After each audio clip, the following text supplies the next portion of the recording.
Halo semua, kembali lagi di Plotwise Cinema. Di kesempatan kali ini, kita akan membahas sebuah film yang berdasarkan kisah nyata. Film Ford vs Ferrari yang menampilkan Christian Bale dan Matt Damon dalam peran utama yang penuh chemistry dan kedalaman emosi, memberikan sentuhan personal di balik persaingan besar di arena balap. Ford vs Ferrari tidak hanya tentang kecepatan, tetapi juga tentang visi, pengorbanan, dan kemenangan yang diraih melalui kerja keras. Film dibuka dengan kilas balik ke kejuaraan Le Mans tahun 1959. Carroll Shelby yang diperankan oleh Matt Damon, yang saat itu masih menjadi pembalap, memimpin balapan dengan sorotan pada kondisi fisik dan mental yang dihadapinya. Saat itu balapan Le Mans sangat berat, terutama dengan cuaca ekstrim dan jarak yang sangat jauh. Shelby memenangkan balapan, tetapi tak lama kemudian didiagnosis dengan hipertensi serius, yang mengharuskannya pensiun dari dunia balap.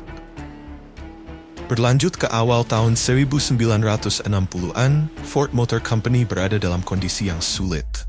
Henry Ford II, juga dikenal sebagai The Deuce, yang diperankan oleh Tracy Letts, menyadari penurunan penjualan yang signifikan dan merasa terhina karena mereka dianggap kurang inovatif dan kalah bersaing dengan pesaing. Ada adegan dramatis di mana Henry Ford kedua kala itu memanggil seluruh staf ke lantai pabrik dan dengan marah meminta solusi, menantang mereka untuk menghidupkan kembali kejayaan Ford.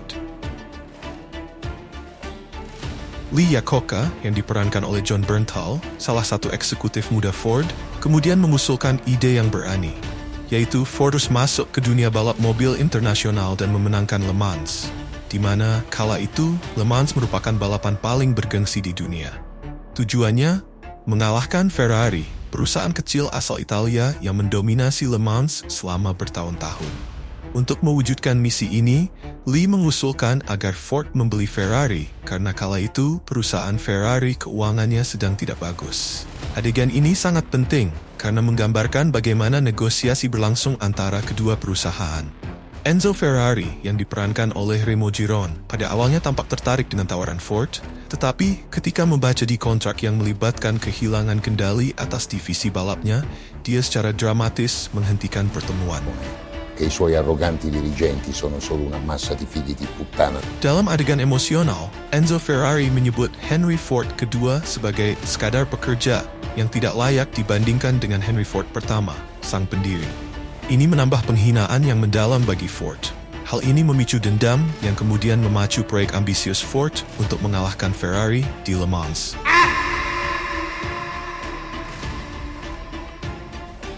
Setelah penghinaan ini, Henry Ford kedua memutuskan untuk melawan Ferrari dengan membuat mobil balap yang bisa mengalahkannya.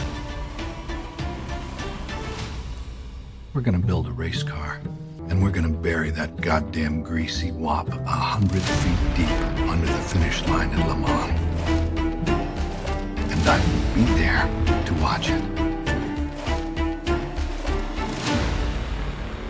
Carroll Shelby, yang sudah terkenal dengan prestasinya di Le Mans dan karirnya sebagai perancang mobil balap, diajak bergabung untuk memimpin proyek ini.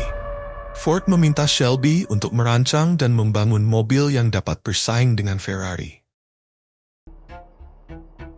Di sini kita bertemu dengan Ken Miles yang diperankan oleh Christian Bale, seorang pembalap berbakat namun keras kepala dari Inggris yang sekarang menjalankan bengkel kecil.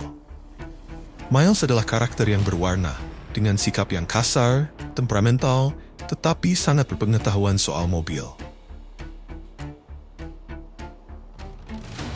Ada adegan di mana dia berdebat dengan pelanggan di bengkelnya tentang detail teknis mobil, memperlihatkan betapa dia obsesif terhadap performa mobil.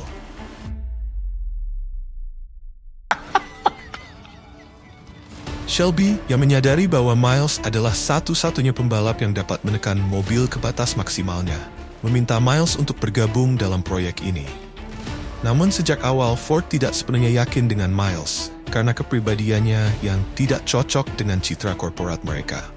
Leo Beebe, yang diperankan oleh Josh Lucas, seorang eksekutif Ford yang konservatif, sangat menentang keterlibatan Miles.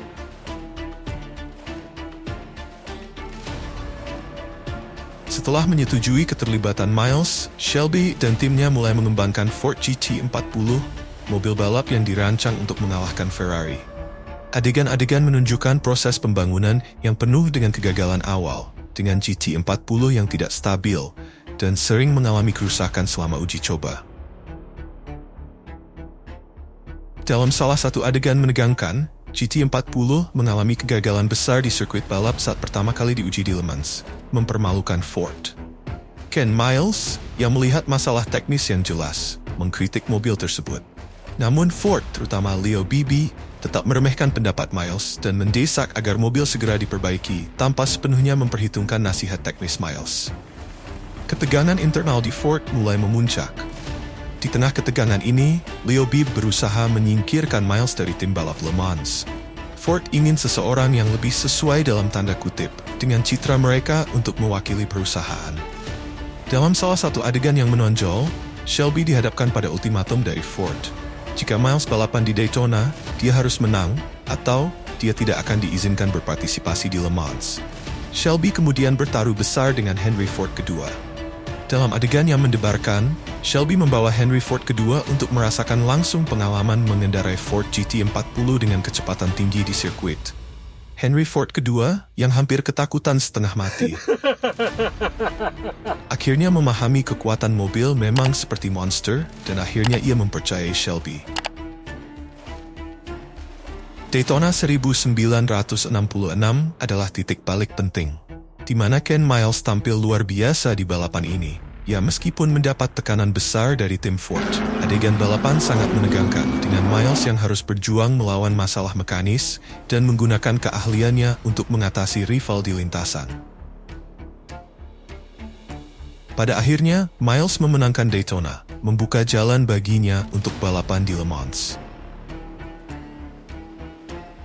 Kejuaraan Le Mans tahun 1966 menjadi puncak dari segala konflik dan persiapan. Adegan balapan di Le Mans disajikan dengan sangat detail. Dari kondisi cuaca yang keras, pit stop dramatis, hingga momen di mana Ken Miles hampir mengalami kecelakaan fatal saat rem GT40 bermasalah. Ferrari mencoba bertahan dengan sekuat tenaga, tetapi akhirnya kalah di tangan Ford.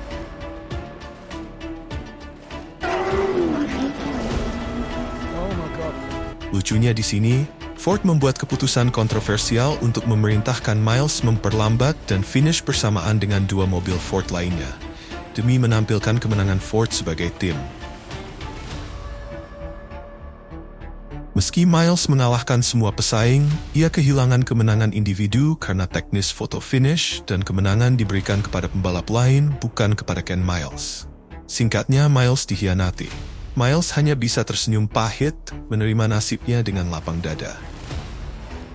Beberapa bulan setelah balapan Le Mans, Miles terus bekerja dengan Shelby untuk mengembangkan mobil balap baru.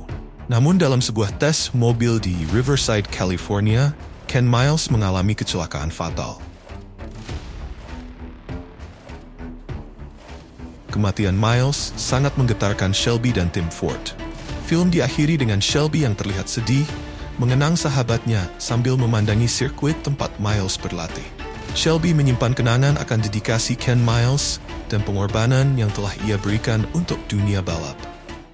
Pesan yang dapat kita ambil dari film ini, pertama tentang persahabatan dan pengorbanan. Hubungan antara Shelby dan Miles adalah inti dari film ini. Meski mereka sering berselisih, mereka saling menghormati satu sama lain. Kedua, tentang tekad dan keberanian. Baik Shelby maupun Miles menghadapi rintangan besar, baik dari pihak Ford maupun dari kondisi balapan itu sendiri, namun mereka tetap gigih. Ketiga, yaitu pertarungan antara kreativitas dan birokrasi. Ford sebagai korporasi besar seringkali terjebak dalam keputusan birokratis, sementara Shelby dan Miles adalah simbol kreativitas dan keberanian untuk mendorong batas. Sekian dulu alur cerita kali ini, sampai ketemu di video selanjutnya.